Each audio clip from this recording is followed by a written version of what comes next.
everyone. I am just going to get the word out there as we. So, what I am doing here is a bit of an initial world building session, and it's basically, this is pretty off the cuff. I mean, I haven't even really. I've read through the rule book. I've done some work on it, but me being who I am with the brain machine broke that I am at 8 o'clock at night after my meds have worn off that make my brain go, yay, concentration. And also, having slept 2 hours last night is not a great combo. But I figured I'd rather just forge ahead, pun intended, we'll see, and get this stream going. I just need to send out a message. Yep. And I am. So I'm beginning my initial world building session right now for Ironsworn using. This is so boomer. What I had set up before was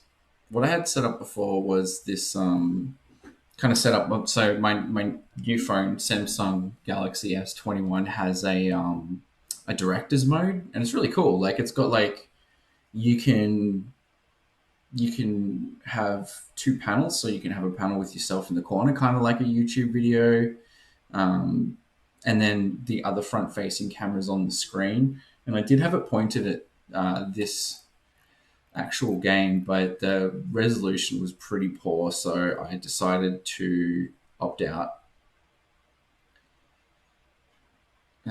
So feel free to join in the fun and pitch in if you want.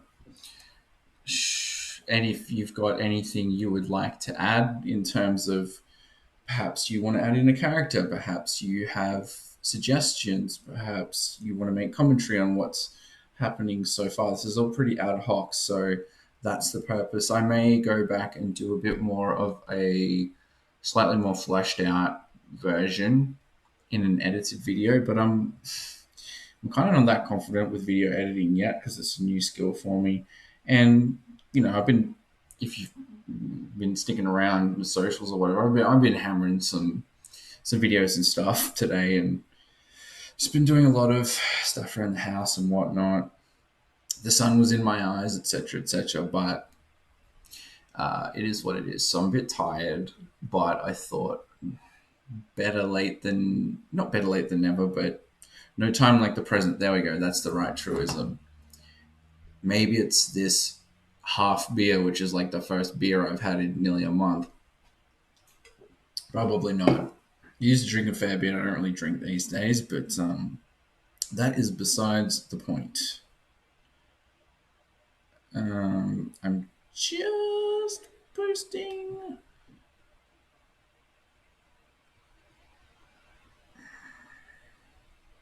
So feel free to pitch in on anything here.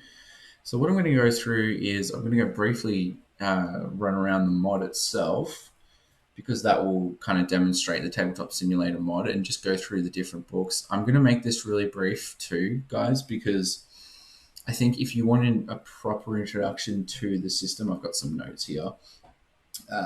There are some good channels. So Dave Thormivore, thank you very much. He has a very good video on YouTube, which details the actual mechanics of Ironsworn. I might even pull that up in the Steam overlay. It's a really good introduction to the system and the mechanics and the setting. And the RPG itself, pardon me, is fully free and available to download online. You could start playing it or reading it tomorrow. There's a lot of Let's Plays coming out, and there's just a lot of content in general. I mean, the other thing is that Sean Tompkins, praised be, he's very active within the Ironsworn community, so the Discord servers, the subreddits, all that sort of jazz. But for tonight, we're going to be pretty ad hoc. So, funnily enough, Facebook is not letting me post. So I'm just bear with me a second. I'll just keep that window up. So if you've got any questions about Ironsworn, let me know. It's a really cool system. I mean, it's as mentioned, it's built from the ground up for solo or cooperative play. I think retrospectively, I may go back and do a bit of an overview of the system and the mechanics, but I think others have done it a lot better than I have. And there's a lot of information out there on the subreddit, on Facebook, online communities. Let's just boil it down to the essentials here. It's a really robust and flexible tabletop role playing system designed from the ground up for solo or co-op play. So for my solo, I'm not really prepared at the moment. It's very off the cuff, but let's just go using some. So I'm going to be using Tabletop Simulator for now. I did want to go kind of old school and use physical dice, and I was going to have a camera pointed at the dice, and I was going to use Droid Cam, but Australian internet being what it is, I don't even know if this is going to be a quality bandwidth cast, just because we've got streaming happening elsewhere in the house. But yeah, this is not the right time of the day to be streaming, but I'm giving it a go. The whole point of Inner Strength Check is to kind of practice what I preach around having some discussions and information and support about new GMs or people who are GMing or looking to get into role playing, or music communities or anything like that, who may have some, say, mental health or other challenges that may act as barriers or may lead to burnout and those sorts of things. And believe me, practicing what I preach there. So you can check my channel on YouTube for some further information on all this. So this is my first campaign, and we're just going to start tonight with some very basic world building. And from the world building, I think I'll develop the character, not the other way around. There will be some off-screen stuff because I'll be using Kevin Crawford's Worlds Without Number system. Again, can't stress how good that is. Also free. You can have an original thought, but the amount of plot hooks and generation and tables in Worlds Without Number, Stars Without Number, and Godbound, it's beyond comprehension how many ideas are packed into those things. So I'm going to be doing a bit of a back and forth, and to keep it a bit old school, I've got some dice here. I've got a notebook here. Now, why am I doing that? It's because, well, number one, with Tabletop Sim, it's hard without mods to save notes. This has some notepads and stuff, but if you play another game, it can actually wipe your progress on the individual mod that you open up. So, with all that said, I guess that I'm going to be kind of narrating some behind the screen stuff, which hopefully be cool. So there's some dice somewhere around here, and we'll find it in a minute, but I'm not going to use them. I'm going to do some rolls and just announce them. Also, because I got some pretty metal dice. Thank you, Amber. Some other pretty dice. So I'm going to be doing some rolls with my new pretty dice, and perhaps also my alien / facehugger dice. Yeah, let's use those. I'm not going to get into the particulars of the mechanics of this system. I'm not going to get into particulars of a lot of elements of this system, save to say I'm just going to get going right ahead right now and immediately jump into some world building. It might not be anything too comprehensive or complex for now. For now, it could just be shooting the proverbial, write some notes, and off we go. So, in terms of how world building works, rules is written with Ironsworn. It uses what's called some truths. So over here we've got your world, and forgive me if this is a bit zoom in, zoom out. This is a truths workbook. So this is where it's really cool and kind of clever. And if anyone's watching, which I don't know, could be, might not be, doesn't matter. I talk to myself a lot anyway. But one of the great things about Ironsworn is there's a whole system of prompts in here, or you can make your own, and they're according to a range of categories. So I have some notes on some world building and quest prompts that I've done in the past, but I figured that let's go straight off the cuff and do some world building. I'll demonstrate some world building using the system. I'll also do some roles using the Your World Truths workbook. I'll be using a PDF copy, which is off screen, of the Worlds Without Number book. I'll be doing a bit of flipping between tabs, which you won't see, but just forgive me about, it might be a bit clunky, a bit back and forth. And yeah, so if this turns out to be a total dumpster fire, maybe I won't export it to YouTube and I'll do a proper one. But I thought, you know what, let's have some fun. And if you want to jump in at any point with an idea for an NPC, an idea for world building, you want to name something, you want to pull me up on a mechanic or a role, because we've got the reference sheet over here, which is really cool. Again, I'm not going to go into too much detail on that. I'll be focusing more on the character sheet, which again may not save. So let's get started with some world building. So with regards to the setting, look, one thing I guess I can do, I wonder if this is linked to the actual pages of this book. Contents, of course you can type, that's cool. All right, whoever made this mod, thank you. Maybe it's in Notebook. Oh, okay. Anyway, I'll find out who it is and I'll thank them in the comments. So where are we? Character. So that's what we're going to be focusing on today, as well as the world building. But first, we're going to focus on regions of the Ironlands. I'm thinking, where do I want my setting to be? There's the Barrier Islands, the Ragged Coast, the Deep Wilds. Now, this is all kind of stock photography and things like that that's used in the book. Barrier Islands, Ragged Coast. So if we go over to here, pardon me, these are the different areas. So that's the Barrier Islands there. Does what it says on the tin. Wait, is it? Barrier Islands are out here, sorry. Ragged Coast is there. These are the Deep Wilds. Number 4 is the Flooded Lands. Number 5 is the Havens. Number 6, the Hinterlands. 7, Tempest Hills. 8, Veiled Mountains. And 9, Shattered Wastes. Now, in terms of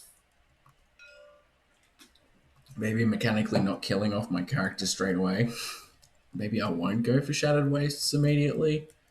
But let's have a look.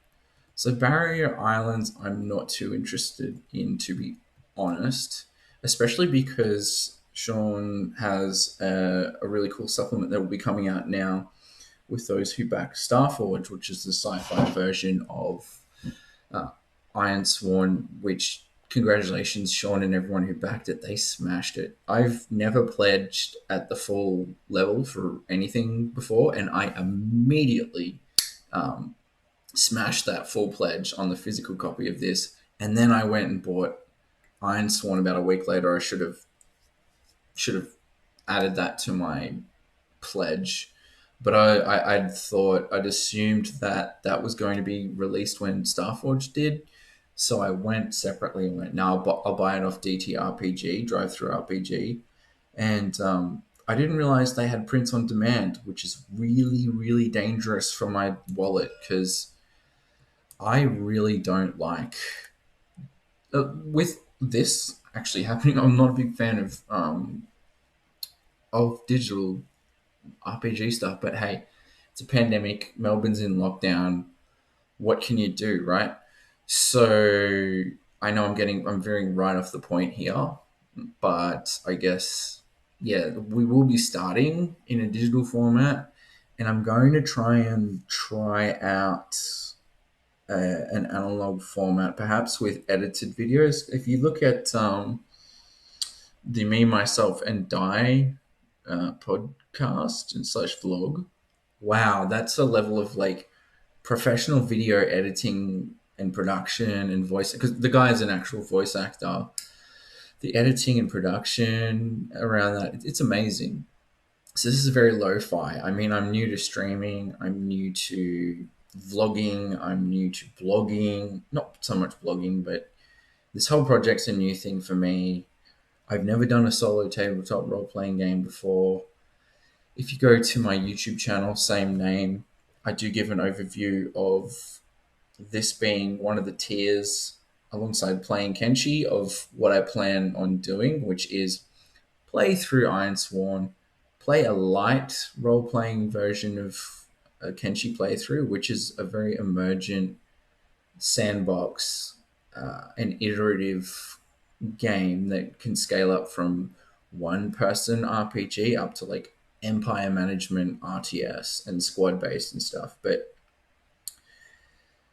I feel prior playthroughs of Kenshi I've done have been more, I guess, Empire Squad level. Whereas for the purpose of role play for a tabletop role playing campaign, because what I plan on doing is this: we start out in the vanilla Ironsworn setting, so that I get used to it, and you can have a look at how it goes, and we can kind of collaborate and throw each other information and names and NPCs and kind of work together through the plot and everything. And then from there, I plan on expanding that with. I've never. I've been GMing for about 4 or 5 years, and I mentioned this in the other YouTube video, but I've never ported my own setting in.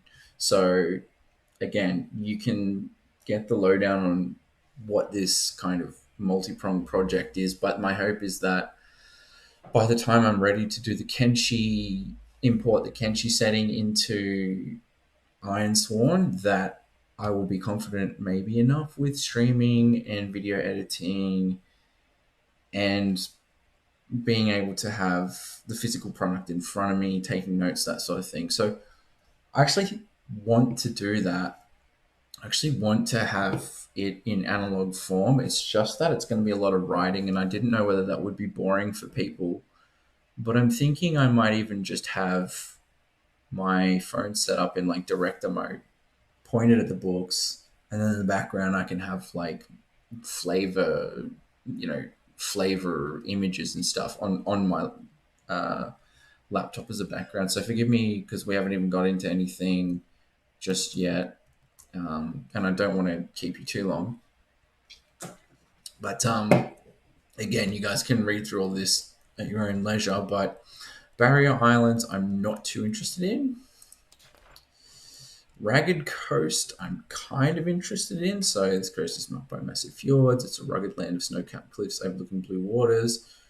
Orca, serpents, shipbuilders. Again, like I'm playing Valheim, and I'm not too with the Sundered Isles expansion slash standalone game based on piracy and sea exploration that we've all got as Kickstarter backers now for Starforged. With that coming out, I don't see the value add in doing a kind of pirate themed campaign, and that's not a trope that I'm that interested in. Deep Wilds could be. So unbroken woodlands, thick canopies, lingering fog, constant rain, ever watchful elves. Now the elves in this are called Firstborn, and they're kind of secretive, bordering on hostile. So swath of ancient forest, lush carpets of ferns and lichens. It's nicely written. All the flavor text in this is really nicely written. So a few Ironlanders live along the fringes of the deep wilds, taking advantage of a relatively temperate climate and abundant game. However, most avoid this region. It's the land of the firstborn, monstrous beasts of horrors that defy description.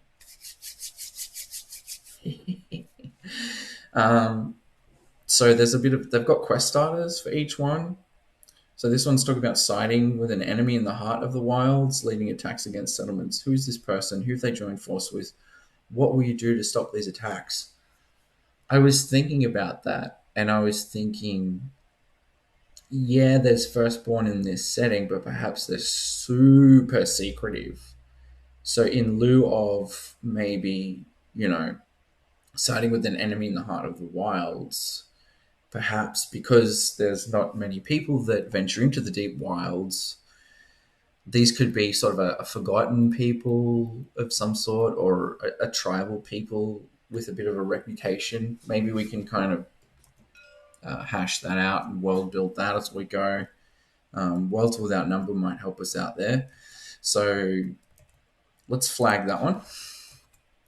Flooded lands, I'm not going to do, but yeah, I guess it is cool.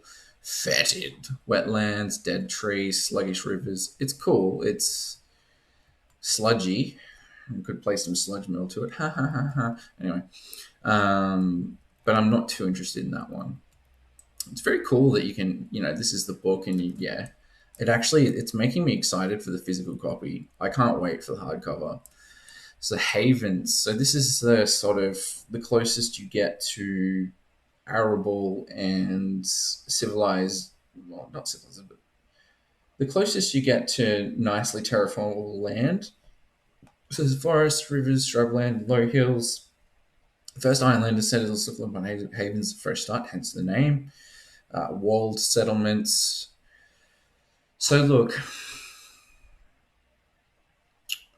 I will definitely be involving the havens in this, and I think I'm going to do some extra world building stuff around the havens, maybe like a nation or two, and we can generate that in Worlds Without Number right now as we go. So that might be an interesting thing, and it's got a quest starter about tyrannical leadership and stuff. But I kind of always take that tack when I'm GMing. It's the lefty in me coming out, so maybe we'll try something different there, or maybe incorporate it. Hinterlands, long strings of forested hills, hunter camps and remote settlements. I'm a little more interested in this actually than the deep wilds. Varu bands are kind of lycanthrope analogs, I guess you could say. High terrain, hilly. There's isolated settlements, bases for hunters and trappers. I really like this one, and I think this might be what I go with. So a group of Ironlanders have been forced out of the hinterland settlement. What caused them to leave? Could be similar to the deep wilds. With winter coming, brace yourself. Winter is coming. And food in short supply. Will you attempt to reclaim their settlement or convince someone to take them in? Which I think nicely ties back into the havens. Will you convince someone in the havens and in the bigger settlements to take these people in? I don't know. Perhaps law-wise, the people in the hinterlands, whatever they're named or whatever is generated, potentially maybe those people are looked down upon with some sort of disdain or distrust, or they're a bunch of crazy hermits. It could well be that these people are a little bit esoteric and druidic. So that could be part of it. Who knows? That's something I could kind of theory craft and develop as we go. But I think hang on to that, and I might even write some of this stuff down in a minute. I would open Evernote and things like that, but I mean, privacy and all that sort of stuff. As in, I would open it in this tab on Steam. I suppose if you give me a second, I could always do that here, but my computer's kind of dying as is, so I actually kind of want to write it down as I go. Again, that old school thing, whatever. Tempest Hills I'm kind of interested in too. Stunted forest, howling winds, mist-shrouded waterfalls, mining settlements, nomad encampments on high plateaus, caravans, wary giants, mammoths. So a lot of nomadic ironlanders, brutal weather, mining settlements. This one, I'm kind of interested because I think we can rope in sort of kind of almost like, okay, so the hinterlands one's like saving people, right? But this one, I like. There's a rich source of unclaimed iron and silver in these hills. Iron is very, as you would guess from the setting, very important. The main thing that the character is going to do is swear an iron vow. So, finding a rich source of unclaimed iron and silver amongst these hills, what hazards must come before a mine can be established? What force opposes you or attempts to establish its own claim? Now, I'm thinking potentially these two could be linked, and either the main character is someone who is involved with this or that. But potentially there could be a raider warband of some sort that's actually kind of carrying out an assault on large parts of the Ironlands and settlements and things. So essentially, the diaspora of villages in the Ironlands is referred to as circles, or are referred to as circles. The settlements aren't typically that big, but I think if we do some kind of nation world building here tonight, if I got time and energy, which I don't know, I'm taking pretty hard, but these are kind of nice prompts here. So I'm just thinking Hinterlands, Tempest Hills. Give me a sec. I'm going to write some stuff down. So we've got potentially here we have, and feel free to have a read of that. So I'm just going to say some notes. So I'd recommend downloading the rulebook even as we're going. Check out the Kickstarter.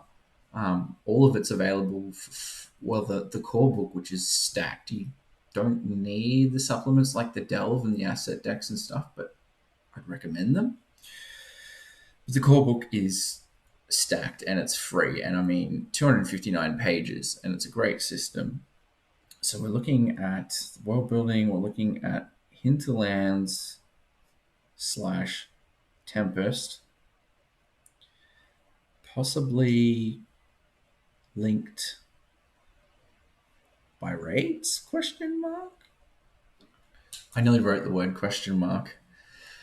So potentially, and with, if you're looking at the topography of it, I believe that the Hinterlands and the Tempest hills are linked into, they're sort of in the main same geographical area, and then you've got the Veiled Mountains, which may come into it, but kind of a desolate and abandoned settlements. It's not really my jam, but thing is that our character or characters may end up here anyway by virtue of the roles or the oracles, which I'll get into soon.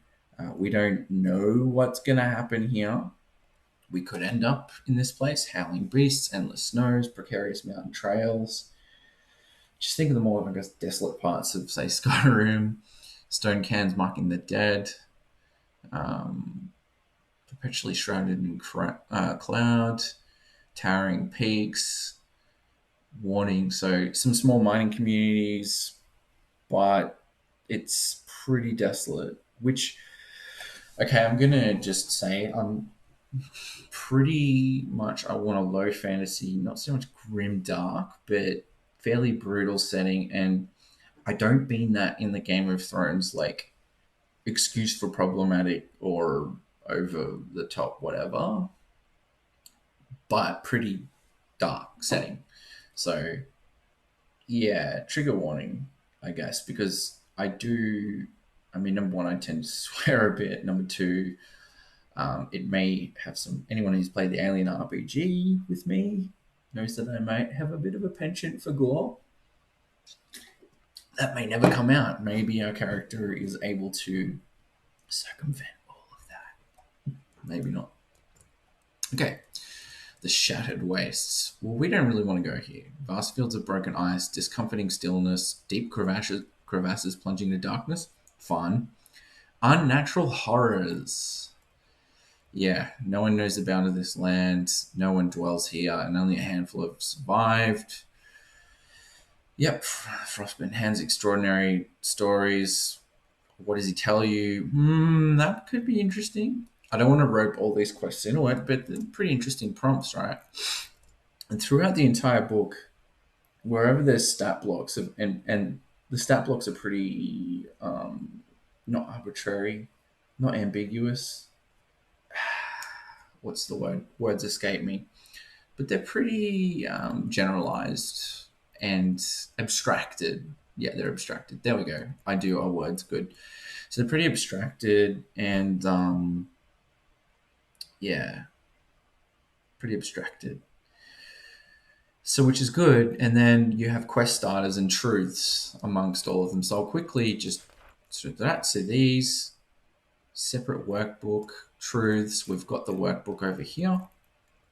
So you can actually download that separately. Print mark now. Do this as part of first session. So session 0. We're kind of session 0ing here. So I won't go through that, but it's got prompts for the old world. I am mapping your journeys. It's got some hints on that. Frozen encounters. This is what I mean. It's fairly abstracted. There's some ranks, progress per harm, and we can get into that if that comes up, but potentially another time. Joining forces with NPCs, packs, creating, NPC creation, and if you would like to suggest or make a character, go for it. If anyone has any input that isn't just straight up, like, please don't just troll. Like, fun, but at least semi-serious tone, okay? Dump something in the chat. Send us a comment. Let me know about a concept. I don't even have character concept in mind. At the moment, I'm thinking if we're going back to the Hinterlands and the Tempest and the raids, either it's someone in a circle who's just going about their daily business that hears the news of these attacks, or it's someone who is potentially actively patrolling in those areas. I don't know yet. And oops, I did the draw thing. Yep. So, NPC creation. So, for example, quest starters, prominent families, sources of conflict. That's just from common folk, right? It's got some traits and drives. So, yeah, again, very abstracted. This isn't Pathfinder, Pathfinder 2 or the Battletech war game, but it's very flexible. And it's meant to be. I guess this is essentially storytelling with prompts and oracles. So you've got other things. So your truths. So there's some truths here. Now this, a large raider clan, is known and feared throughout the Ironlands. What is it called? Who leads it? Maybe, just maybe, I'm going to make a note of that. Clans, question mark? Clans/clans? Because if people are being driven out of the Hinterlands and the Tempest, I would say that they're pretty hardy people. And for a clan to be driving someone out, it could be more than one. Who knows? So anyway, so there's things like that. And then warriors. And these are all suggestions. They're your truths. So if you want to add them or not. Raiders, mystics, yada yada. Firstborn. So firstborn are the elves and giants. Elves conceal their faces behind ornate wooden masks. What do these masks signify? I'm going to probably keep that because I'm going to say that in my campaign they're going to be treated as a bit of a rarity. So won't keep much longer with this. Frozen encounters, oracles. So this is incredible. So you've got a lot of prompts around how to use these tables. So ask your question, choose an oracle table, roll your dice, generate a number, check your roll against the table, consider the answer in the context of the situation. Is it a good fit? Does it trigger a spark of inspiration? You can roll again or just fall back to your instincts. So you could do all of this by imagination, really. and just roll dice at opportunities. But there's different oracles for locations, settlement names. Maybe we'll get into that. I think perhaps for tonight we'll do the Ironsworn world building, and then I'll either come back having done some extra world building with other supplements and fleshed out a bit more lore, or we'll do that live so you can kind of contribute too if you want. But I'm realizing now that there is actually a fair bit to cover between the process of,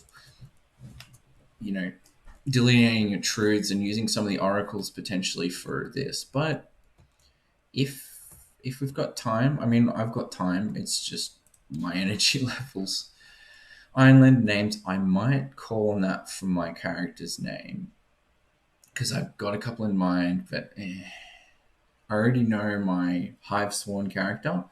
So when we go into the process of doing the Kenshi playthrough, his name is Grizz. Grizz.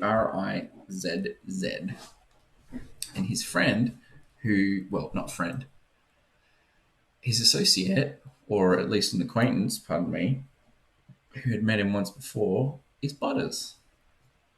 And if you want some background RP on that, check out my Kenshi stream and videos. Pardon me, this is why I don't drink beer these days. It just make me burp. Don't get drunk anymore, just burp. Fun times. Ironlander names, elf names, other names. Combat actions. Mystic Backlash. If you played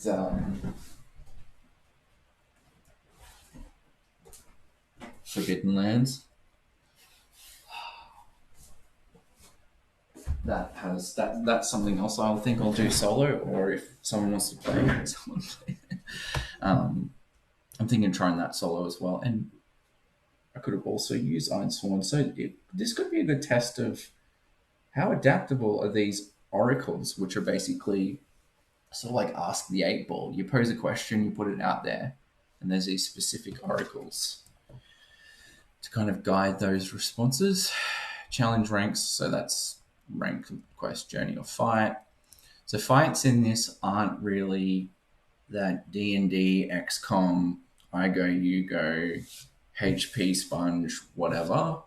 It's a little bit more abstract than that, and it's up to you, really. If you're like, I'm over this, I win, I lose, plot armor. So,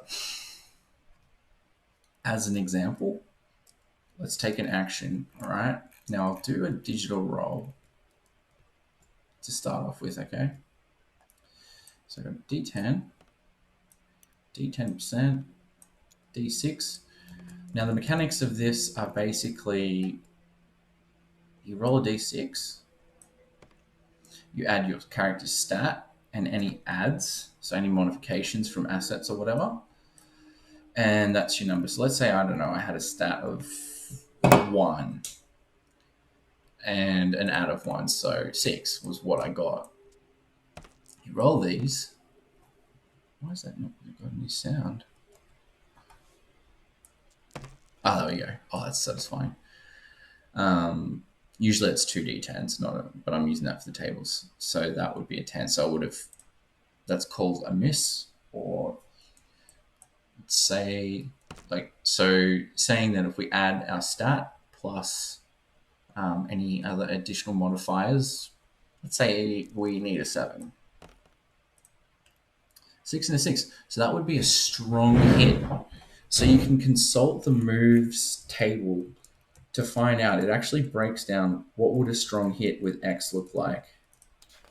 So let's say you're making a camp, right? Because it's just there. Resting and recovering, you roll plus your supply. On a strong hit, you can choose 2 of these. So recuperating, partaking, relaxing, focusing. Momentum is something that I think I need a bit of a better review of. Feel free to put in any, if you're doing any kind of rules clarifications, because some people get annoyed with rules lawyering.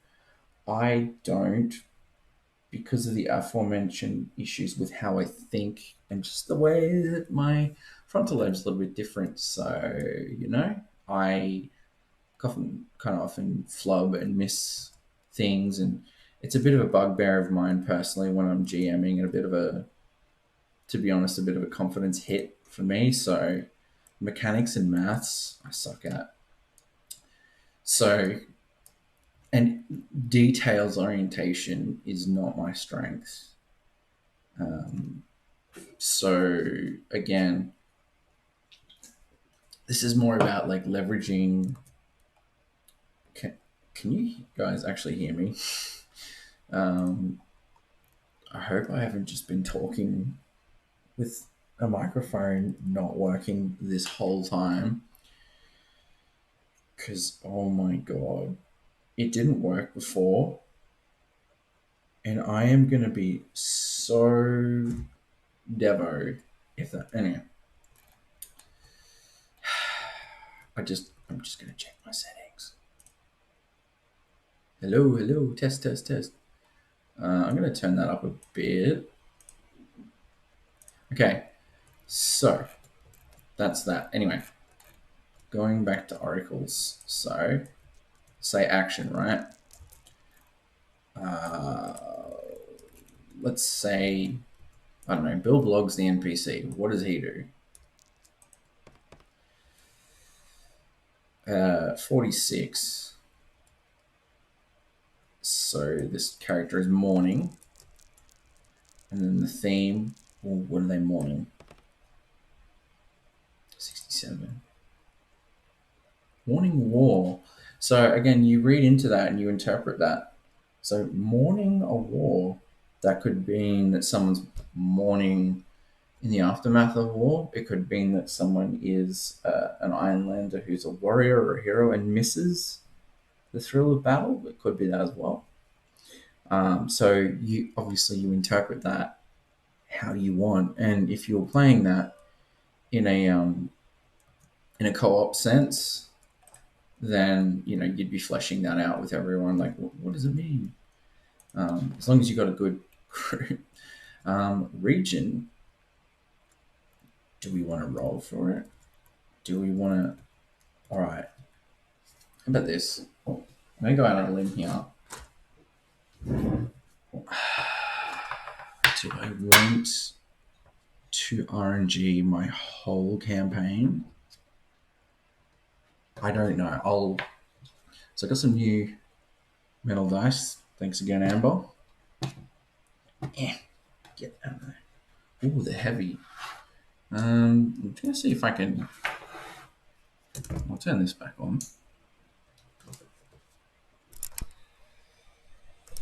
Let's see. Yeah, that's good. 100. Elsewhere. 23. Ragged Coast. You know what? Nah. Tell you what we'll do. Either you choose, or whoever choose and tell me now, or I roll for it. I don't know if people are watching or what have you, but Hinterlands or Tempest Hills. Okay.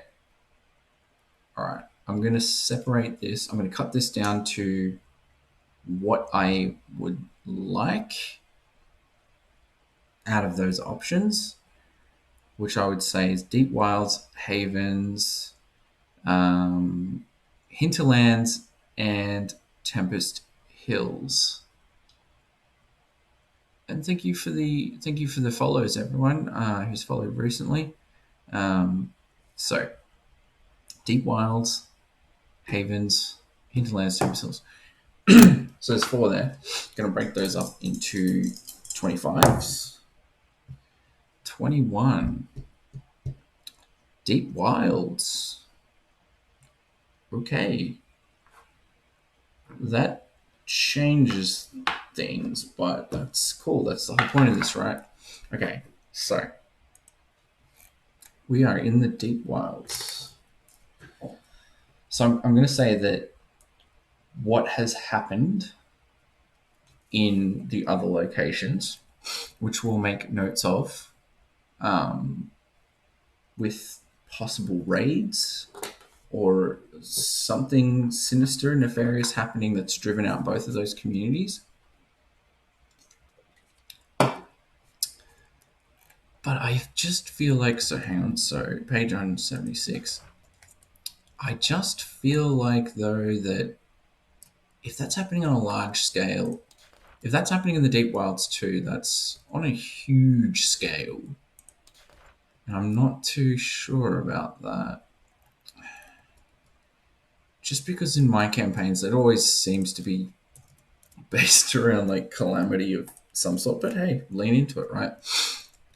The Deep Wild suggestion. That is perfect. The Ironlander who sided with the enemy in the heart of the wilds because no one goes in there. And let's get some reasoning behind that. Let's say above table, we know that there's a link between this person driving those attacks against settlements, who they join forces with. It could be some raided clans in the north. It could be the Firstborn. It could be giants. Now,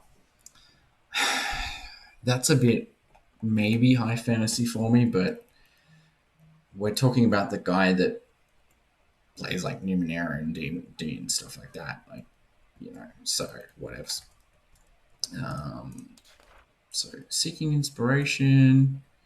It's got a breakdown of solo and co-op play.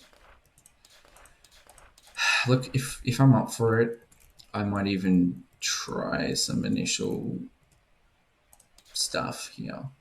But okay, we're in the Deep Wilds. What location are we in?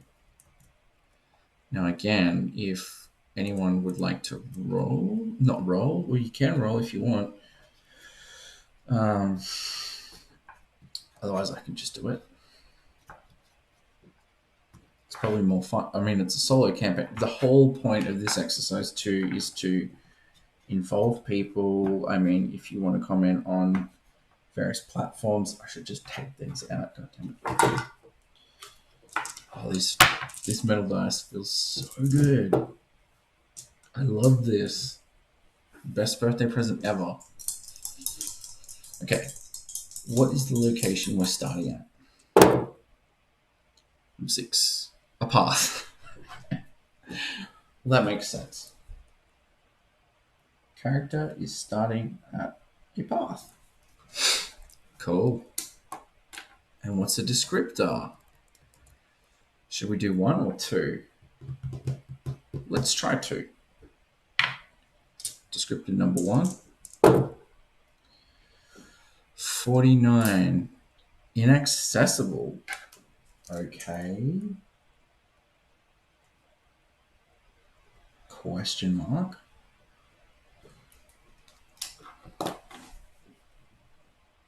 What I think I'll do is I'll do this stream. I'll do some further rolling and world building via Worlds Without Number and Cellular Supplements. Come back and actually do kind of a post hoc and build upon the world built. Okay, so it's inaccessible. What else is it? Abundant. Abundant and inaccessible. Okay. Abundant. Maybe it's abundant in a resource. Maybe it's abundant in vegetation, you know. Which, okay. So my character's starting on an inaccessible path that is abundant. So maybe that stands to reason that this character is maybe a bit of a loner. So as opposed to being in a settlement, who knows? But there are bonds and vows in Ironsworn. So there's that too. But hey, there's somewhat so far path. It's inaccessible. It's abundant. potentially with something in the deep wilds. Okay, we've got a starting scene. That's cool. Settlement name. We won't get into that yet. Man-made edifice. Creature. Okay, that's naming convention. So different naming conventions for settlements, which is cool. Maybe a nearby settlement. We'll get into that in a sec. Name generator. Let's just, for example, let's just roll some random. 78, 79. Rock. I love it. Oh my god, we're doing that. Rock. Almost sounds like a bar in like Thailand or like Bali or something. Settlement travels. Should we get into that? No, not yet. Okay. Now, I didn't have a character concept, and I wasn't sure if people wanted to pitch in or not, but if not, let's just roll for it, hey? I mean, this is the first go. Let's just roll for it, yeah. Because then that'll force me to be adaptive to, like, RNG. What do you thought? A thief? I don't like it. The ones I don't like on there, or that aren't relevant, I'm going to say I'm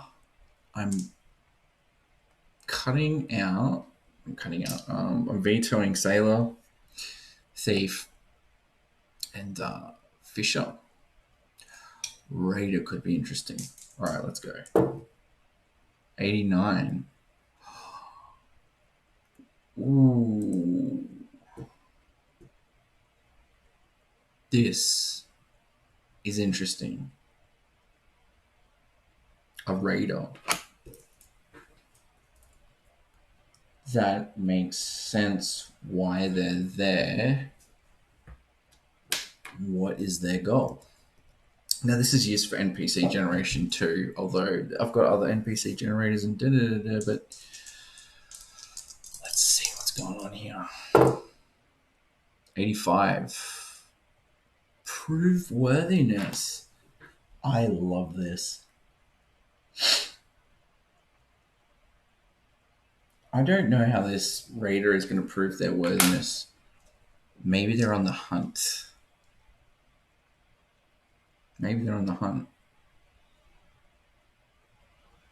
Maybe they need to prove their worth by tracking down a firstborn or something.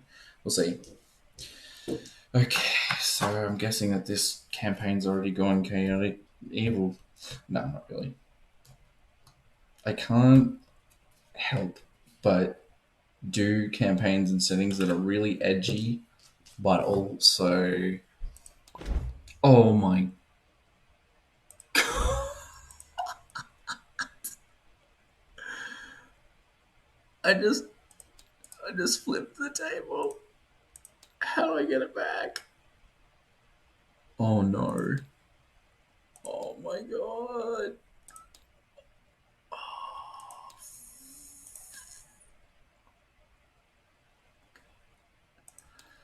Okay. Alright. We're good. Alright, lighting.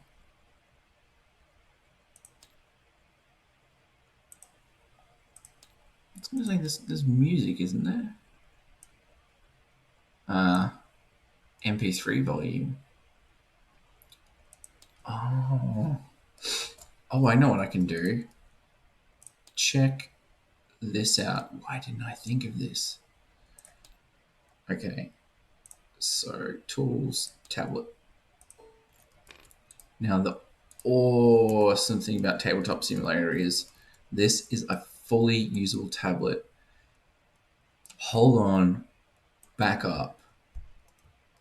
We can do the generation and world building here on the freaking tablet in Tabletop Simulator. I love the internet. I love 2021. Reinstall. No, thank you. Okay, what was I looking up? That is a really good question. I got so excited that I lost it.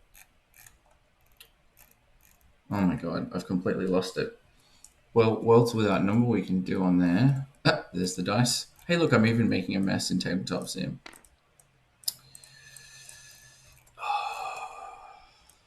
Brain machine broke. Okay. That's what I was looking up. Sorry.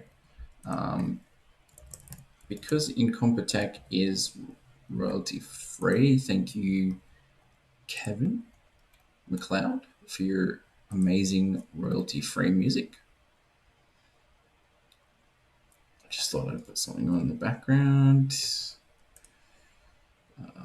Sound effects. Oh, what?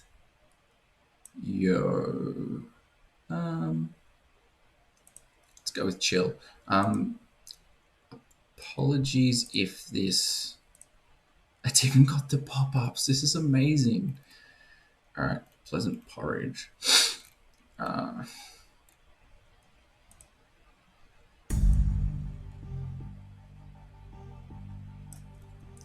Hopefully that isn't too loud on your end, and hopefully there's no echo. Okay. This is amazing. I'm loving this. Okay. These are all free. This is free. I didn't pay for this mod. I didn't pay for Incompetech.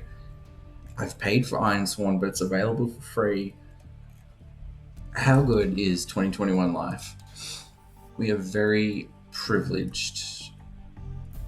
So, and you're privileged to be able to watch this even. Like, there's a lot of people out there right now who are in lockdown or have been through the pandemic with no access to the internet or any of this sort of stuff, not even real copies of any of this, and they don't have internet access. I work with a lot of those people.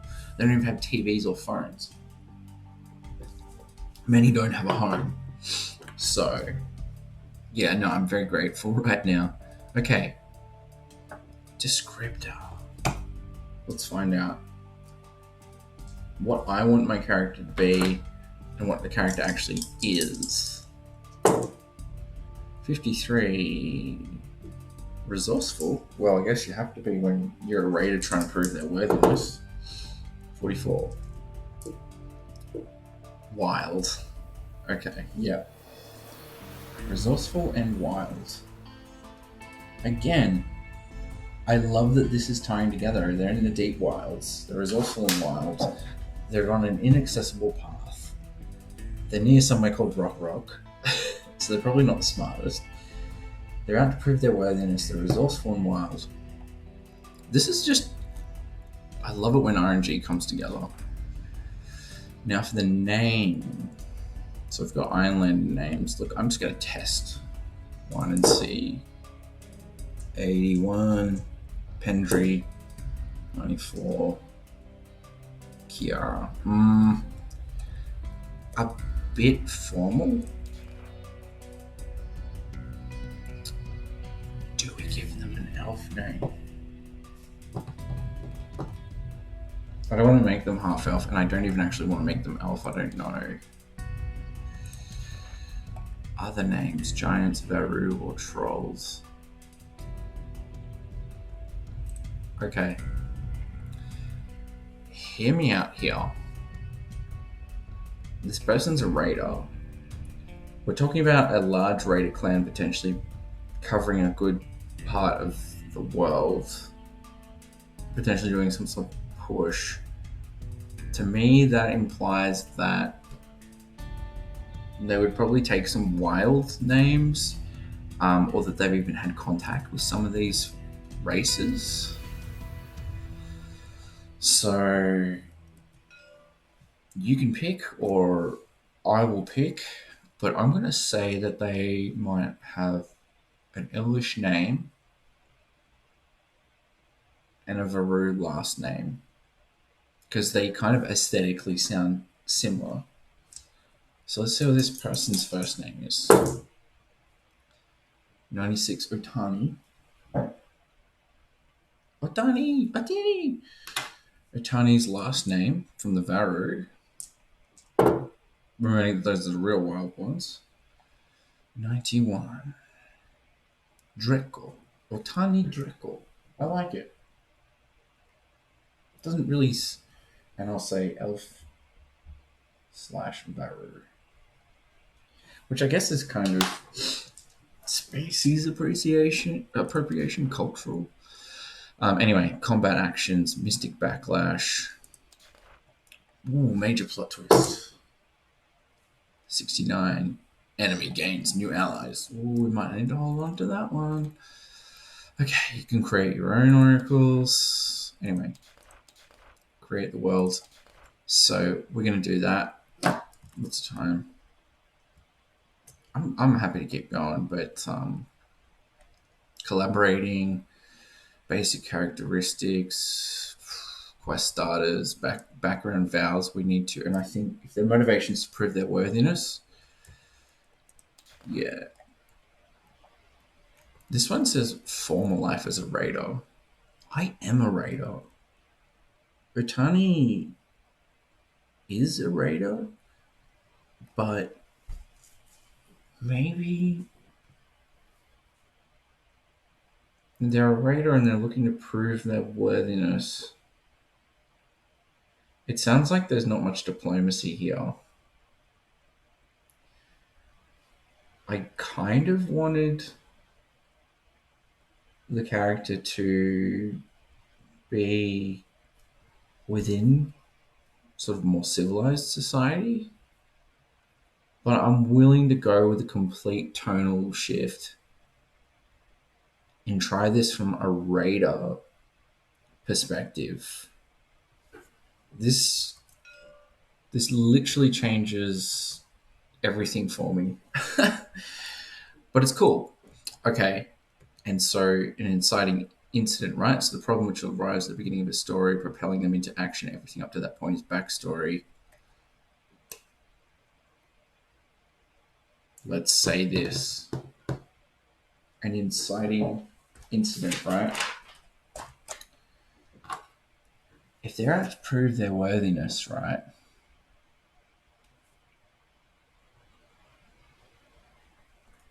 And they're out to prove their worth. That to me speaks that it's some sort of manhood or other ritual. And maybe something goes wrong there. So make it personal. Make it a problem that won't go away on its own. Give it a ticking clock. Make it universal. Maybe I've been sent to get something myself, either from a nearby community or hunting or something. And it won't go away on its own. Threats will see it through, even if you ignore them. So, we're going to need to think about that. Yeah, which is why we'll do the world building stuff, which is what I was going to do. Okay, swear iron vow, creating a quest outline. So there's a whole thing here, all right? So let's create the world, which we'll do now, okay? So, first up, the old world.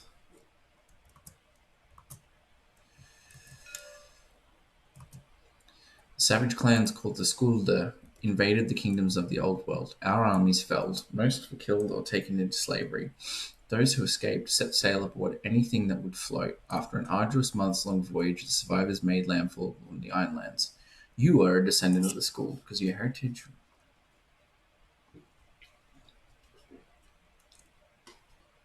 Are they the harbinger of an invasion? Where do your loyalties lie? Maybe. And this one, I'm just going to skip that because we're in a viral pandemic. It's so kitsch. We were too large in number. We felled the forest. Our crops withered. Petty King's battle for scraps. We cast our fate to the sea in the Ironlands, a new world, a fresh start. Decades ago, the Exodus ended. Since then, no ships have sailed here from the old world. Until now, word comes to a single ship grounded on the rocks. When you hear the name of this ship, you swear to uncover the fate of its passengers. Why is it so important?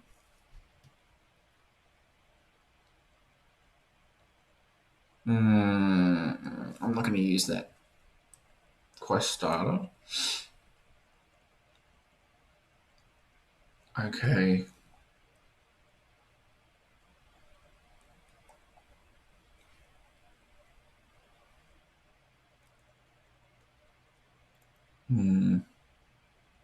Yeah. Okay. Let's give this a bit of context and also maybe some hopefulness. We're in a post-plague Ironlands. I mean, ruthless measures, right? This is so topical, right? Settlement is it doesn't kill its victims. Instead, it changes them. How does this manifest? Why do you swear to seek out a cure? Perhaps the raiders are being driven by a sickness that does something interesting to its people.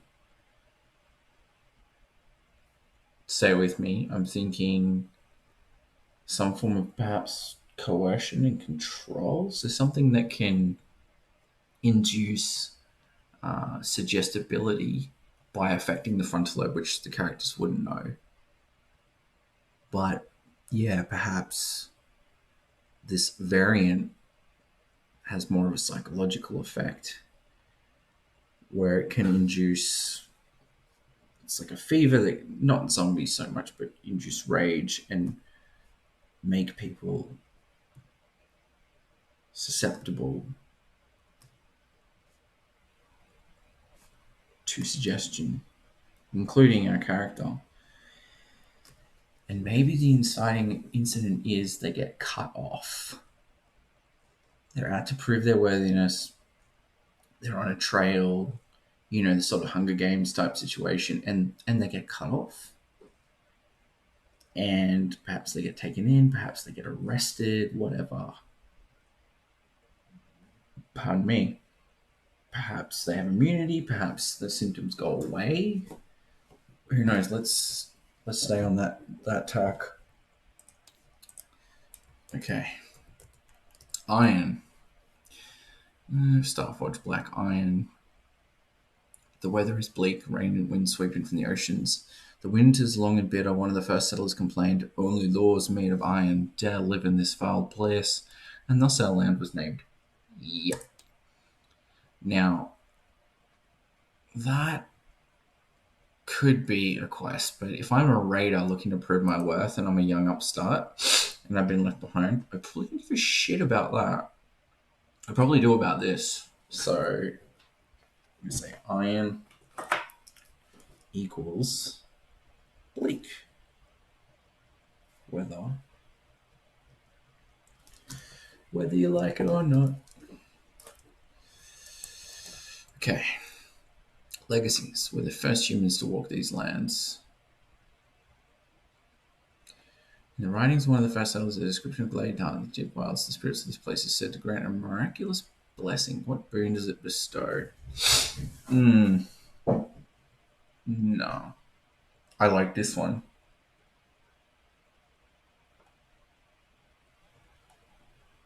I don't care about the quest of it. Oh, no, I like this. See, what I'm thinking for the kind of plague start is perhaps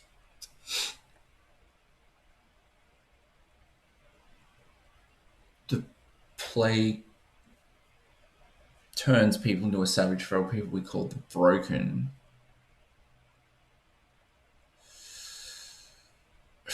Does that mean that I'm one of the broken? No. But I'm a raider. So perhaps then these raiders aren't actually so much being, they aren't so much on the offensive, they're actually being forced out into the open by the broken. Yeah, I like that. So forget about the suggestibility stuff, but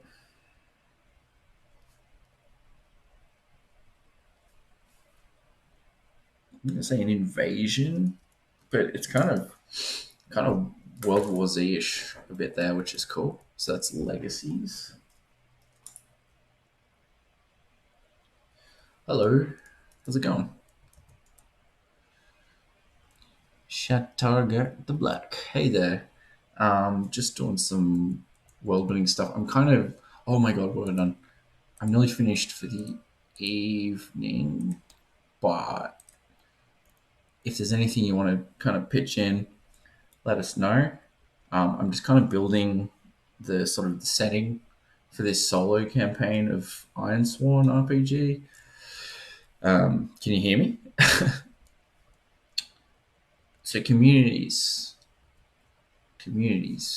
few in number. Stranger Things. Cool. Thank you. How you going?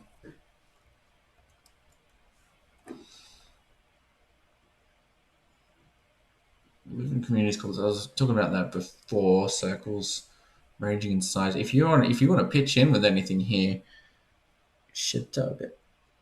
Oh, okay, yeah. Well, it's a solo. It's an RPG. So I'll briefly go back over my initial spiel. So it's a role playing game developed by a guy named Sean Tompkins, and it's built to be completely played either solo, co-op, or with a GM, but mostly solo or co-op. So what I'm doing here is just a bit of an initial world building session. I've put a couple of videos up on my YouTube channel about it, but tonight, I mean, it's pretty late in the day, so for me, I'm just kind of tanking a bit. So I'm just doing a bit of basic world building here. And there is a booklet to do the world building if you kind of, there's so many prompts for like quest starters. I mean, my character, their position, their personality, why they're here, what they're doing when we start, their kind of quest, their name, the inciting incident which starts the quest, the historical factors. Yeah, no, it's very good. Very good. If you're into RPGs, you need to read it. If only for the oracles to use as like decision making tools, even just like as writing prompts or whatever. The setting's a little tiny bit generic, but it's yeah. Oh, oh, cool, awesome. What's your native language, if you don't mind me asking? I'd have said your native language was English because I think you've got a good grasp on English. Creative. Okay. Yeah, look. Turkish. Awesome. Well, look, stick with it. If you actually want to, I'm kind of going solo at the moment, but if you want to read up on Ironsworn, we could potentially do a co op playthrough. Or, I could be doing a solo campaign, and maybe if you want to jump in and out, or if you just want to throw any ideas at me right now and I'll write them down and throw it, like, I'm getting creative with it too. So this is like, it's me trying a new setting. I've never done solo role playing. I've never done a stream of a tabletop role playing game. I'm new to vlogging and creating content. So I'm kind of dipping my toes in here, but part of me showcasing this is not just, oh, watch me play an RPG. It's like, no, if you want to actually get in and get involved, you can create a character, you can create an NPC. You can tell me some of the truths of the world. I'm happy to hear anything as it goes. In fact, I'd prefer it, but no pressure. So, just quickly going back, I won't stay on much longer, but this Truths workbook. So, I've gone through the truths of the old world, Iron, legacies, communities. I'll do a wraparound of. I don't know if you've watched that bit or if you've just jumped on, but we are up to communities. So I'm going to say this last one. So because there have been some large raids out into the open, I'm going to say that there are large settlements. And by the way, I'm pen and papering it and dice. I've got physical copies of the book coming soon, so I'm actually going to be using it pen and paper with perhaps my screen up in the background for like some flavor text and stuff. That's okay. Cool. No worries. For a really good and simple and very fun horror system, there's two good ones I'd recommend: Mothership and the Alien RPG. And both of those have a crazy amount of like their own generators and tools and one shots, and I think both of the systems are pretty easy to get the grasp of. Like, and I love horror, I love body horror, all that sort of thing. Like, this is going to be a pretty yes, yes.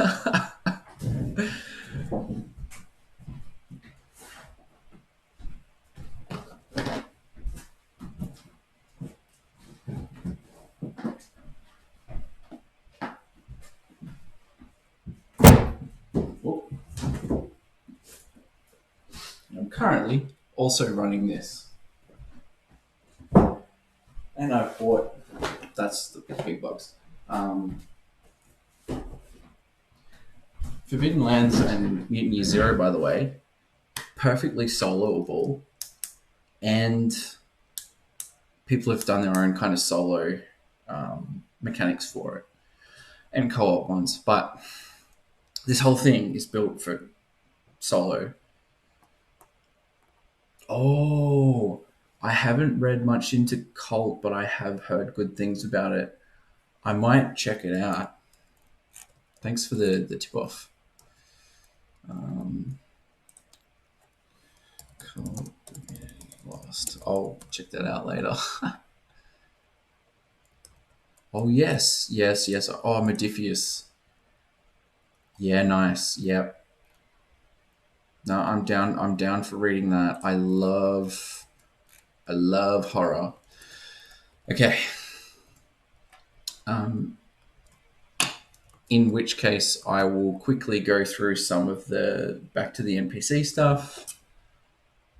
I've got an idea. Ah, cool. I've got an idea. You like horror. I like horror. I like gore. I like edgy stuff. There's some NPCs and stuff in there that are pretty horror kind of based. The tone I'm setting is pretty mature and pretty kind of dark, and the Ironlands are a dark setting. And Kenshi's pretty brutal, which is the video game that I'm going to redo a campaign in this based on that video game setting, which is my first time like putting a setting onto an RPG, like having the RPG and then setting. That works perfectly. Oh my, yes, awesome. I'm glad you came along because yeah, let's do some. Oh, sorry, Kenshi, Kenshi. So I got a little video on my YouTube about just what I'm going to be doing around bringing so melding Kenshi to Ironsworn. So I'll be using the rules, but I won't be doing the world building from that. I'll be doing the world building from Kenshi, Kenshi. Fantastic game. It's the closest anyone could ever get to playing a perfectly emergent tabletop RPG experience in kind of video game form. So I've always wanted to do a tabletop, but I'm not good with like hacking systems or all that sort of stuff. I don't get it. I'm not good at it. So this is my chance to kind of bring in a setting and put it on top of kind of a game engine, Ironsworn. Okay, so all right. So I'm going to keep going here.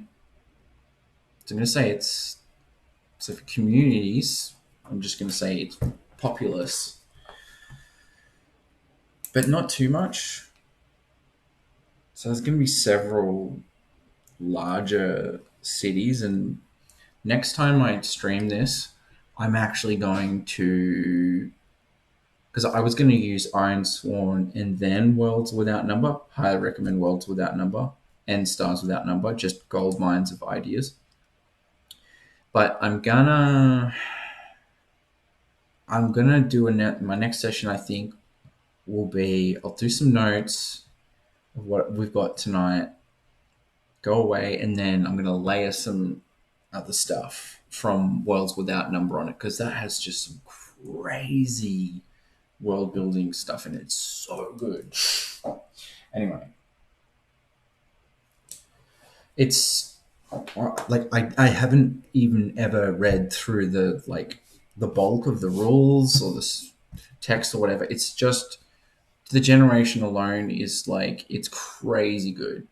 Just so many ideas. You just like, I sat there and just for like an hour, and I felt like what I'd got, like, oh my god, I could write a novel with this.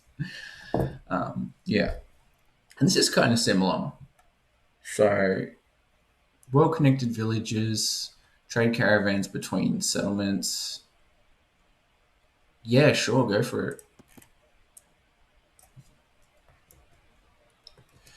Look, I've been playing in a 5th edition campaign for like more than 2 years, and unpopular opinion, I probably wouldn't run 5th edition or D&D, just, but that's more because of like, I guess for me, like I actually have a specific learning disorder on top of ADHD for maths. So things that are maths heavy and crunch heavy, like even rules light systems, I'm kind of not confident with. And like, I find GMing hard in balancing rules and stuff, which is one of the points of my podcast being about like helping people get into things when they've got kind of confidence issues with things like maths or rules, which I really do.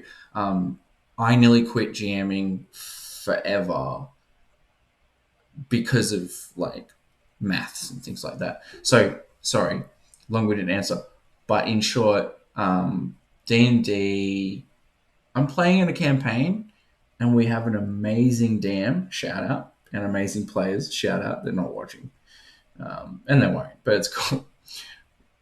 But I don't know, if it wasn't for the amazing group and campaign and players, which is all you need, if it was just a run of the mill, oh, let's do some encounters, I don't know. I don't know if I'd be interested. And I was going to speak to that about D&D in another one of my videos. So sorry, long-winded answer. Old school D&D looks cool. 2nd and 3rd edition. 4th is just like BattleTech Fantasyland. 5th is okay, but for me, it's dependent on the group. And 5th edition is really high fantasy. And if I'm going to be playing a high fantasy setting, I want it to be something like real out there, like ultraviolet grasslands or Numenera or Forbidden Lands or Mutiny Zero. Like, I don't know. Yeah, there's a lot of magic, and I'm not really into traditional fantasy, and that's what I'm liking about Ironsworn too. Is it's pretty brutal, and you can be as low or high magic as you want. Sorry. So, what are your thoughts on D&D? Sorry, I blabbing. Um, I'll just read these well.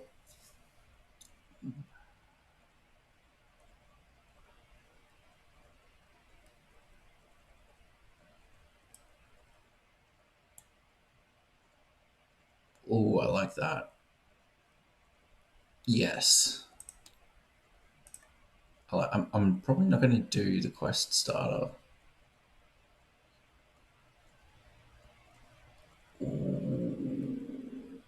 Ooh, I have an idea. I have an idea. I have an idea. And I'm keeping that behind the scenes.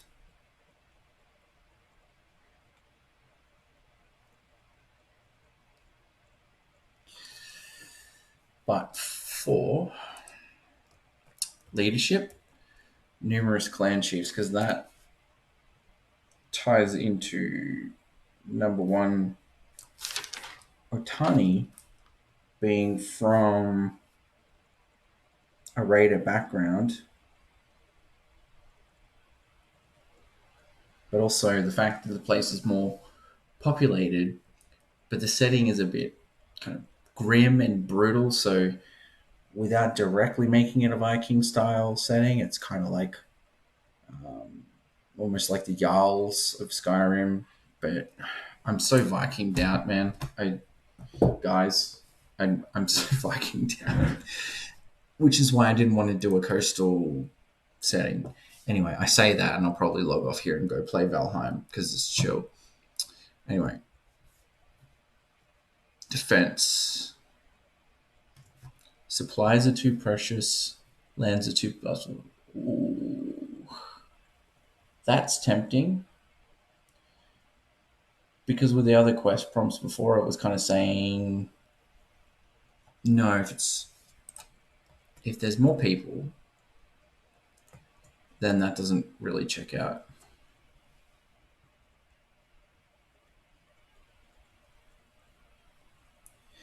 Yeah, that's true.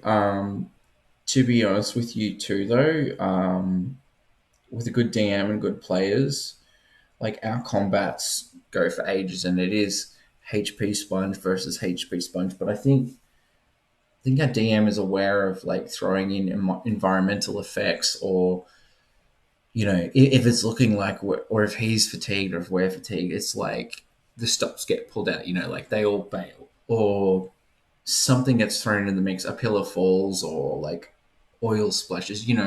And we're very narrative with the crunchy combat stuff. So it's like I rolled a hit, and then we'll describe. There's a lot of description and stuff, which I think is why I'm in on it. Because if I was just playing rolled a hit, that hits 4 damage, no description. Oh, it dies.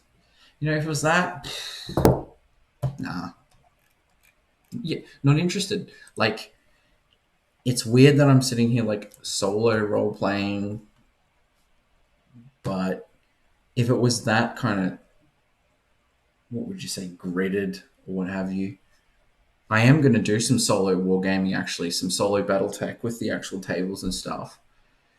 But yeah, you might as well play a role playing game. You might as well play a war game, after a certain point. And I think that's one of the big criticisms of fourth edition was it's basically a minis game. I'm sure I'm going to get shot for saying that, but I'll. Wardens, free wardens.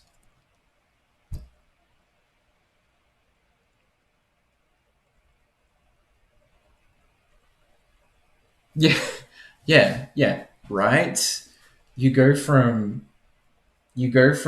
being a barbarian who has no shirt on, who falls over and dies by getting shanked in the guts, to the same person with a little bit more worldliness and experience, and scabbards and scimitars and rapiers and stuff that just plink off them.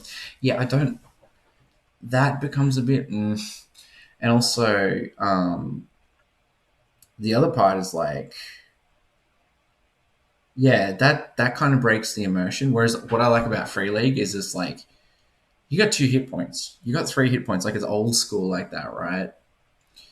Um, so it's like don't stuff around. So in our Mutant Year Zero campaign, um, one of our players' characters was shot once, and it broke their leg, broke their femur, and they passed out. They were unconscious. That was it.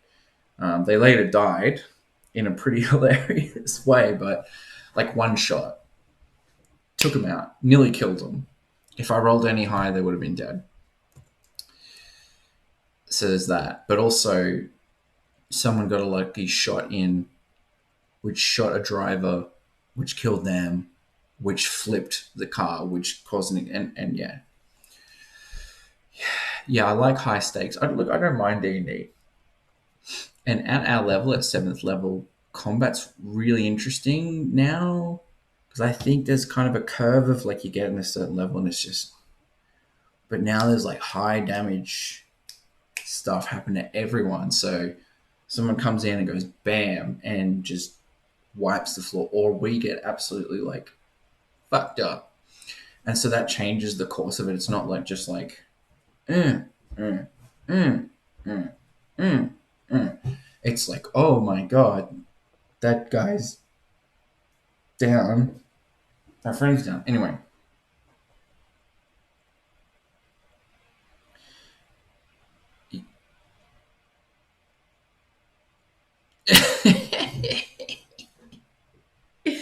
Oh, that's amazing. Um, I do tend to give people a little bit leeway like that, but I will throw in mechanics and extra things like that. Like, okay, you get back up, you get healed, but you're beaten. Like, your roll's going to be crap. You're not going to spring back up at 2 HP and, you're going to be stuffed up. Kind of like the exhaustion mechanic, I guess. Anyway, um, warbands rally to strike at our enemies. Oh, I'm not going to say there's no warbands. I'm going to say there's wardens, so soldiers, guards, and militia. Maybe that comes into my character. You come upon a dying warden. She tells you of an important mission and charges you with its completion. No, no, no. It's all good. Like, that's why I'm streaming. Otherwise, I would have just recorded it and uploaded it, right? It's cool. Um, holy. I think I've. Yeah, okay. You come upon a dying warden. She tells you of an important mission, charges you with its completion. Swear to me, she says, reaching out with a bladed hand to give you an object crucial for the quest. What is it? Yes. Ding, ding, ding, ding, ding. So, going back, we're in the deep wilds. We're a raider. We're resourceful. We're wild. We're on an inaccessible path that has abundant vegetation. This is all from rolls from the nearby town of Rock. I think I'm going to change that. This can be the inciting incident that Otani has actually gone out to prove their worthiness by hunting one of these wardens.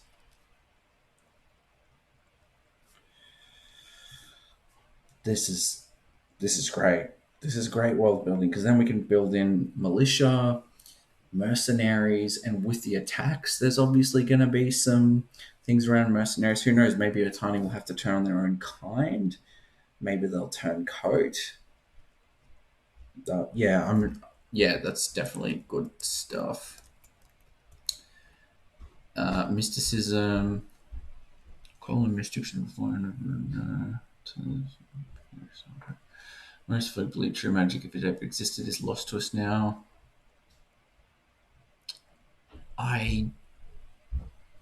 Yeah, it is. Yeah, these. Yeah.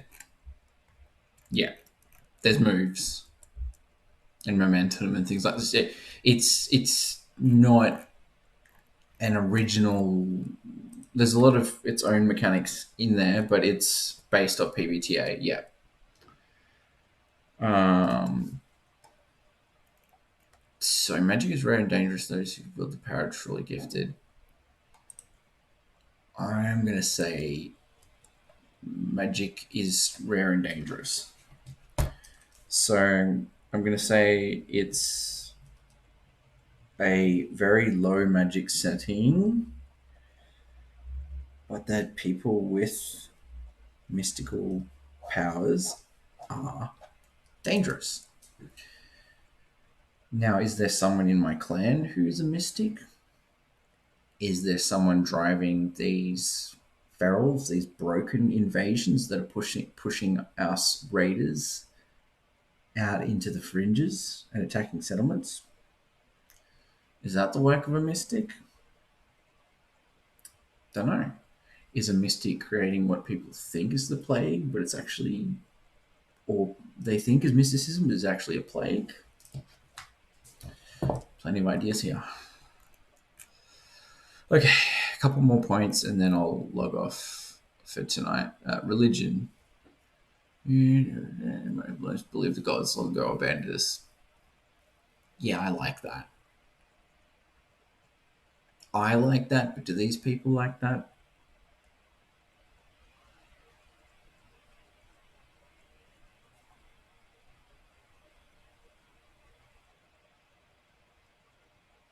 Oh, yeah, yeah. This is, I think, yeah, this one's roll high. So you got to beat the challenge dice. Yeah, yeah. I'm gonna. Yeah, yeah. No, it is. Sorry, moves sheet.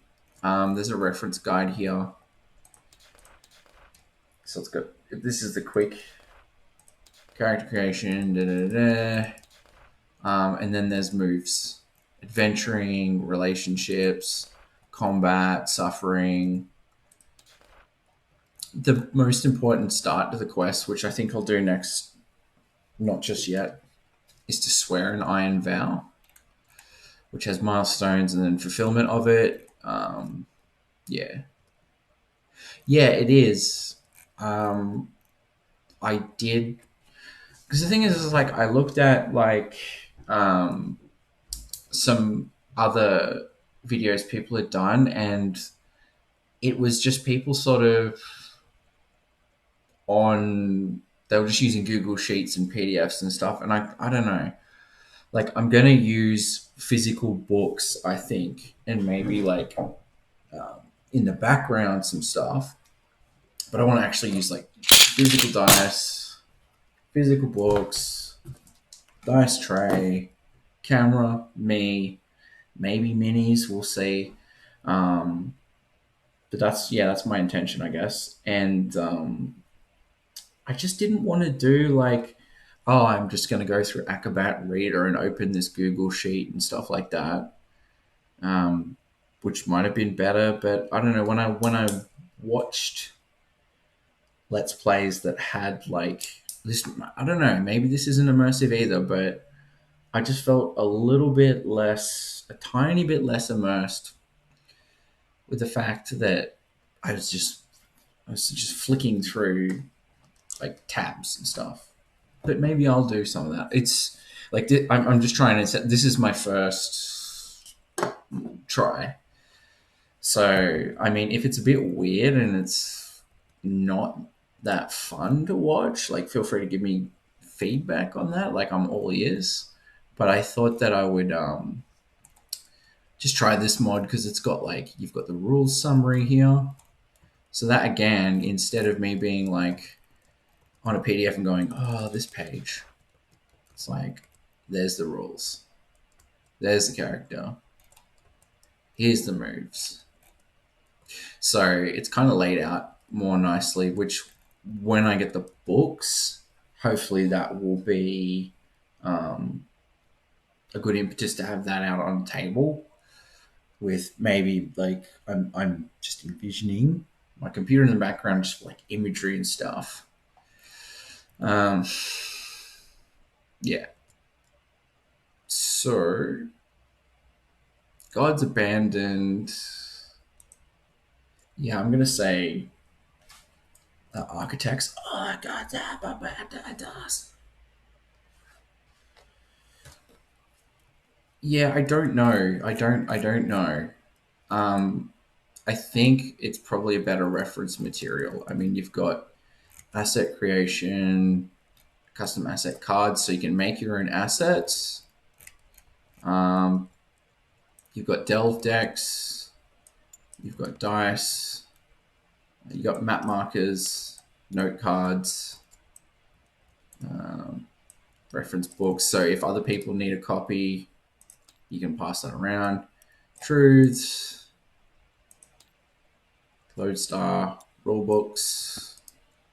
So you can have like multiple copies, summary sheets, progress tracker.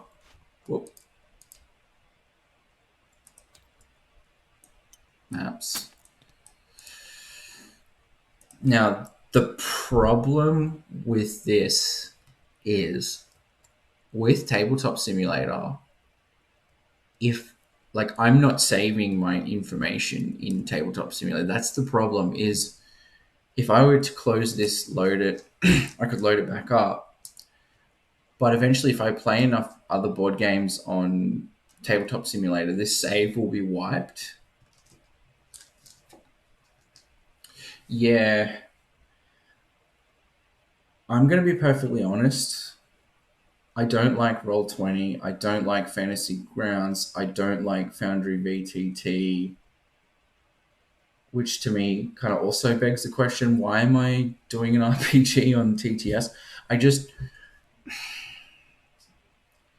it's a privileged take considering we're all stuck in a lot of us are stuck inside due to COVID. But I just like I didn't get into the hobby for that.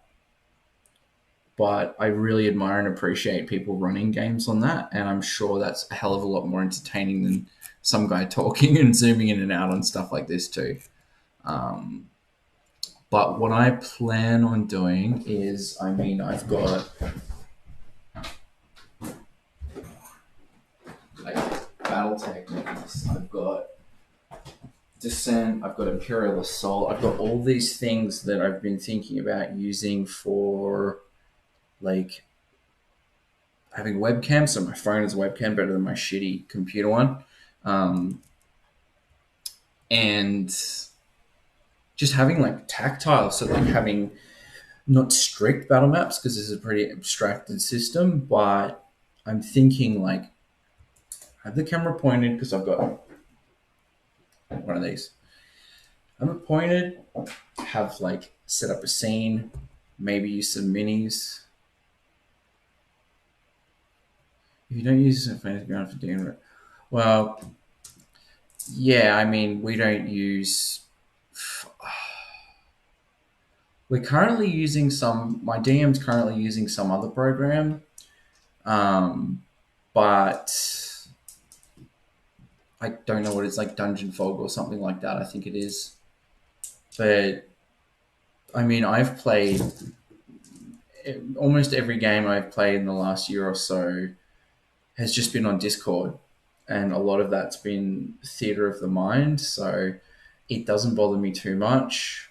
But I'm a visual person. I like maps, range bands, images. Like I need at least like my yeah. I mean we that's what we use or what's being used at the moment. It's not Fantasy Grounds or Roll20, but it's what's accessible for I guess our group, and that's our setup. I'd say at the moment. Although it can be a pain in the ass, but yeah, look, for me, this is about leveraging like my time and energy and things too. So like part of this kind of project that I'm doing is going to be learning some new skills like video editing and things like that, which are going to have a bit of a learning curve to them. And like I already do way too much. Like I'm running a campaign, I'm in another one, and like I play bass. I'm looking at doing music theory. I'm like writing content for the actual podcast. And so, anyways, I'm not disparaging Fantasy Grounds or Roll20 or anything like that. I actually think they're really good systems, and I should probably use them and learn them. But for me, it's like at this point in time, I'm just sort of dipping my toes into literally just getting like a stream going and narrative and things like that. Maybe in future, um, I'll be honest, we just got put back in lockdown, for example. And the worst part, one of the worst parts of it, was that a D&D group, again, privilege, like check your privilege, right? But it's like, yeah, I understand. I'm totally for whatever measures need to be done to keep communities safe. But I'd be lying if I said I wasn't bummed about like going to gigs, but also playing D&D at the table. And my kind of reconciling of this like digital environment and like my love of like physical tabletop stuff, I'm starting off this because I have to, because I don't have the books physically in front of me. But like I'm going to get, once I've, so this is just the pure world building. Once we get into the actual play, I've got maps, I've got minis, I've got tiles, I've got board game. Like I've got a lot of stuff I could probably use, um, and combine that with like imagery and video and stuff like that. So the plan is to kind of, if you check out me, myself, and die on YouTube, it's I'm not going to take that tack because the production on that is insane and the editing and all that sort of stuff. And the guy's an actual voice actor. But yeah. So yeah, I do actually want to get into Foundry VTT, Roll20, and stuff like Incarnate. I guess I'm just pacing myself at the moment with that stuff. So this I felt was just for the sake of world building too. It was a nice compromise between, hey, do you like, instead of me just scrolling up and down PDFs and going, oh, this page, that page, like at least that's it. At least it's being an actual table, digital or whatever. And then if I need to look something up, I can go on the actual, like this one. Very recommended. I am so getting a copy of this. That definitely recommend it. You can use any minis or anything that you would like. Oh, digital download. Oh, that's tempting. No, don't do it. Don't do it. Oh my god, I'm distracting myself.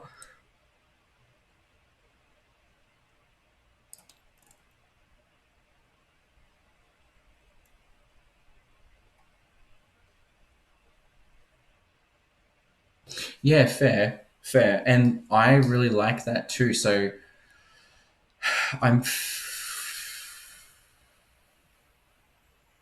yeah, I totally get that, and I feel like for the purpose of my podcast, I'm either going to be running the whole thing from my opinion of making it a little bit boomer and kind of half analog, half digital, or maybe it will track me getting into things like that. But in terms of convenience, yeah, like a properly set up Roll20 session or a Foundry VTT session versus like grainy webcam pointed at a grid and you can't really make out the distances and stuff like that.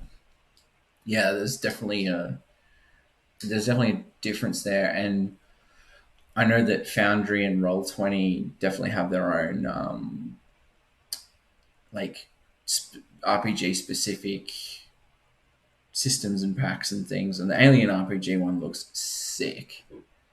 I've looked into a few of them. It does look good, and now that we're talking about it, I do actually kind of want to maybe try it. But for me right now, it's yet another on top of a lot of kind of skills and things that I'm doing. So for me, it's a someday thing.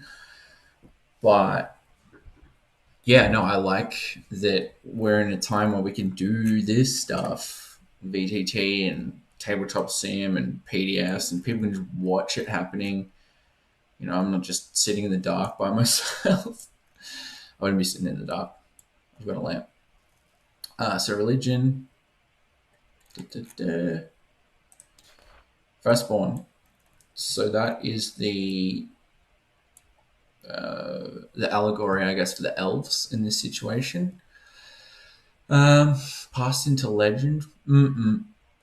Oh, do we make them legend? Someone obsession find open for existence.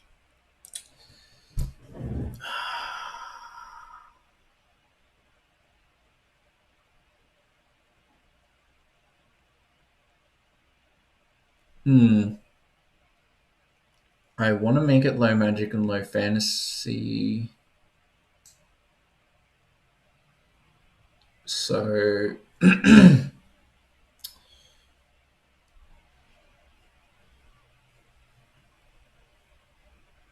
no, no, it's actually it's not that I hate to use them at all. It's not.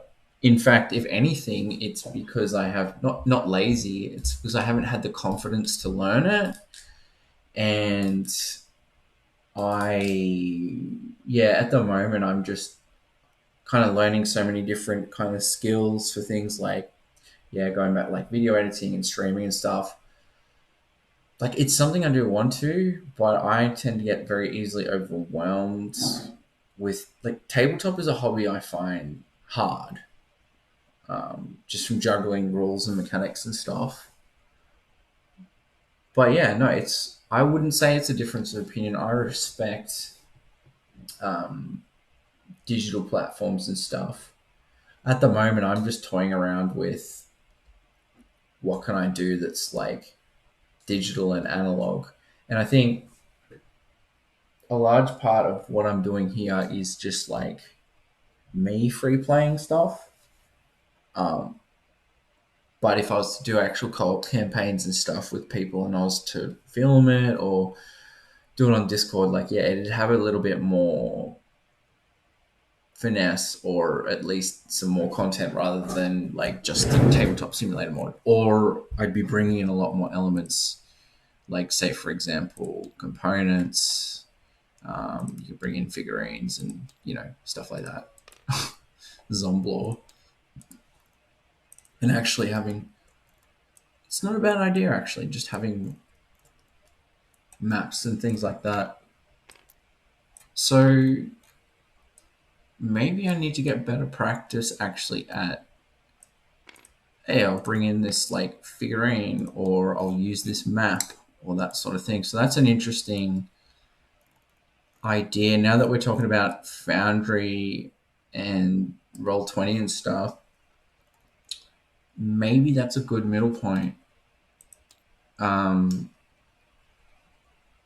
yeah, time's getting away from me, so I'll just quickly finish up on the world building, and I'll show you what I mean quickly with tabletop simulator. Okay, so beast evolved are nothing but legend. Okay, we're talking horror, right? It's not just going to be like some beasts of all sorts roam the Ironlands. They dwell primarily in the reaches, but range into the settled lands to hunt. There they prey on cattle, but attacks on travelers, caravans, or settlements are not uncommon. Okay, the Ironlands are making a brutal setting here, so I'm going to say. So going back to Firstborn.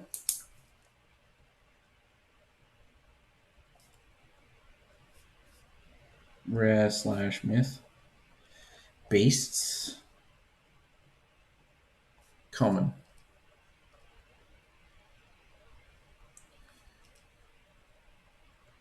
Okay, yeah, no worries.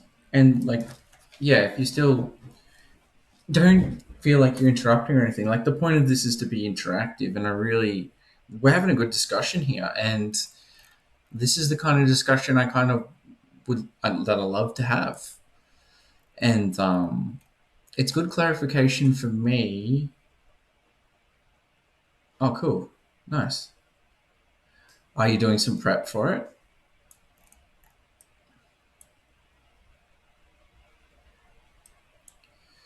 Horror stories, nothing to frighten children. I'm.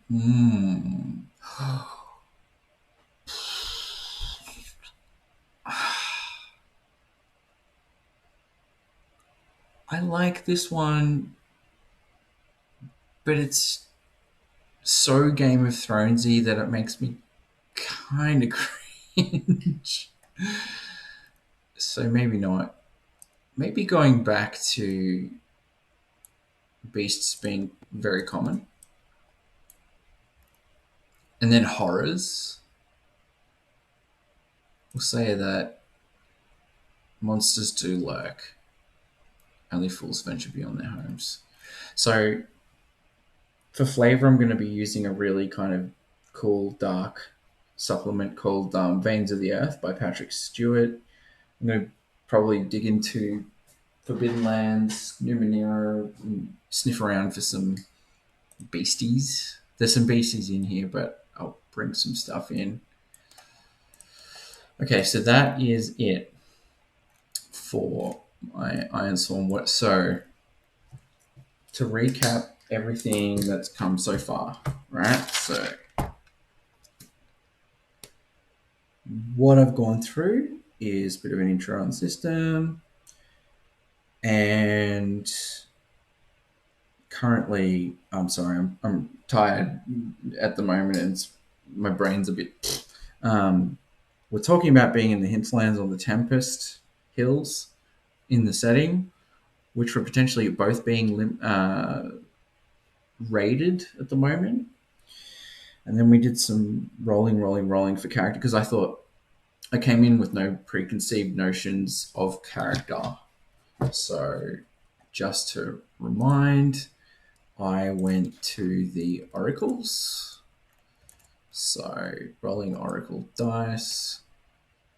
20. Let's. How do I? Okay. Moves. So there's beasts and stuff, but I'm going to add more stuff there. Oracles. So I used these. And from that, developed a character whose name is apparently Otani Dreku, which is a mix of elf and Varu, who are kind of lycanthrope type people, species. So Otani Dreku is a raider looking to prove their worthiness. We'll find out more about gender and stuff as we develop the character more. They're in the deep wilds. They've started on an inaccessible path, which has abundant vegetation. This is all rolls. Apparently, the nearby settlement was called Rock, but they're a resourceful character. So what I'm thinking is this Otani was out. So the inciting incident is that they were actually out hunting wardens, free wardens, who were sort of like paid militia, rangers of sorts. And to prove the worthiness, that was maybe their trial. Like, if it was a male, like an entering manhood type of trial, or perhaps it's to do with rank. We'll explore that. It could be related to rank. It could be related to proving worthiness to go on an expedition. It could be coming of age. It could be recompense for a crime, even. But yeah. So the inciting incident is that they come across a dying warden who hands them an item or tells them of an item. And that's back here. You come upon a dying woman. She tells you of an important mission and charges you with its completion. Swear to me, she says. What is it? And I have to do a bit of back and forth theory crafting and ideas about what that might be. So historically, this is a land post plague. There is talk of a plague being out there that potentially has the impact to turn people into what are known as the broken, who are not raiders, they are ferals and savages. And so my guess is that potentially these raids, the raiders' raids, are happening because they're being edged out into the havens, which is all the open area here from these more secluded kind of areas, into the more open expanses by an encroaching feral invasion. So I need to figure out whether that's happening quickly or progressively or slowly. And I'm thinking if Otani's initiation ritual is to hunt a warden and they're even doing an initiation ritual or proving their worth, unless they're trying to climb some sort of military rank or something, it doesn't sound like it's that urgent, the situation. Maybe it's just sort of the beginning process, and this is something that's happened more and more. So the raiders and the non-raiders are being pushed out, and we're just on the cusp of feral attacks or raiders or whatever's going on, really kind of driving out those communities in terms of now the raiders are running out of resources and they're having to edge further and further out into civilized land to basically survive, to pillage, but basically acting as raiders do, but like out of necessity now. So in terms of communities, so I'm opting to go for some larger settlements, but still a lot of untamed lands. So that's communities. Leadership, it's numerous clan chiefs. So you've got your raiders, which I would say are kind of clan-based, but the Ironlands being a brutal setting as it is, or this version, civilized land, the difference between civilized land and raiders is perhaps a bit more ambiguous. Perhaps civilized land ain't exactly pretty Renaissance territory. Maybe it might be that these raiders are actually good people, or not good people, but people kind of forced into a certain situation. And all of this is going to develop as it goes. Like, this system is made so the world building happens as the game happens.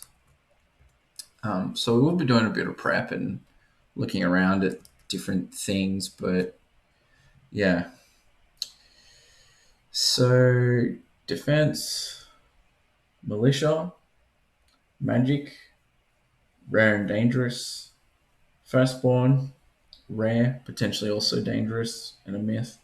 Beasts, quite common. Mysticism, religion, kind of an afterthought. Maybe the odd cleric or the odd cult or the odd religion, we'll find out. And I'll be using Worlds Without Number to help generate some of these extra details just for the fun of it. Firstborn, bit of a myth, bit of a legend. However, they do live in the deep wilds, so there's rumours of. Maybe that relates back to the free warden that was dying. Maybe it's their item. Maybe it's the firstborn item. Beasts, there's a lot of them. There's a lot of attacks on them. So you got raiders, you got clans, you got beasts, you got feral savages. There's a lot of shit going on here. And finally, horrors, monsters. So if I'm going to sum up this setting, it's looking pretty grim, which feeds perfectly in a tone sense to adapting it to Kenshi later. It's almost like this is a good precursor for it. Yeah, I'm liking it. Now I'm going to polish this up, not in terms of like editing the video, but I'm going to go away, boil some stuff down, come back. Maybe not this weekend. I'll come back and do some more world building, or I'll do it on my own kind of time, flesh the world out a bit with more details, and then actually get started on playing. So seeing what happens with Otani Draco, and I'm going to be using a lot of narrative, and I know it's clunky, but potentially also some music and imagery. Not that, but yeah, maybe even some terrain if I can bring it in. So that's something I'll have to figure out. If I can, I think you can load maps in, but I'm wary of doing that right now. So yeah, use of extra maps, use of these decks, talents, go through character creation, do it like fully. Because I was going to do character creation tonight, but I'm not exactly feeling up to it. I'm pretty tired, so returning decor. I might even generate that character outside. So I've got the setting, we've got the truths, we've got the world building, we've got an idea of the tone. It's been a long video, so thank you for sticking with me. For now, I'm going to be using the digital books, whether that's in Tabletop Simulator or whether that is actually just using PDFs, remains to be seen. I might trial a few different ways of doing this, so maybe the whole thing won't be on Tabletop Simulator. Eventually, I want to get to the point where maybe I've got a bigger table out there, and I've got heaps of minis, and I've got like Gloomhaven and Descent and BattleTech for maps and stuff. So I've got a lot of things I can use straight away, is like resources, terrain. I don't really have much terrain, but I can use objects. I've got stuff I can use, which would be good. It's still going to be pretty abstracted. It's PBTA, right? So it's a pretty abstracted system. But my intention is to eventually, if I don't do it in Tabletop Sim, and in fact I'll probably go figure that out, maybe I will actually have a mix of Tabletop Sim or the computer and like actual physical maps and notes and things like that. So I need to get a drink of water and pee. I think I've run through a fair bit here. Thanks for watching, and if you're interested, oh my god, what have I done? No, oh my god, no, go away. Okay, I Shataga the Black. Hopefully, I pronounced that okay. Thank you for watching, and I had a really good chat. I enjoyed our chat, and I'm definitely not going to cut that out of the stream because I think it's good. It's good to chat about different systems and stuff. So whether or not this just continues as a stream series, whether or not I start getting into editing and making it a little bit more concise, we'll see. but it's going to be exported to YouTube. So the series is going to be on YouTube. I'm going to be doing between sessions kind of breakdowns and discussions and talks about the campaign and the characters and all that sort of stuff. So the whole thing isn't going to be on Twitch, but I would say for now, probably a fair bit of it. So thanks for watching, and I will catch you later. And I'll definitely check out your Twitch as well. And good luck with your Curse of Strahd game. And we'll catch up soon. No worries. Cheers. I appreciate it. Like, I really appreciate the chat. Yeah. And I'll catch you soon, and I'll catch everyone else soon. So thank you, and good night.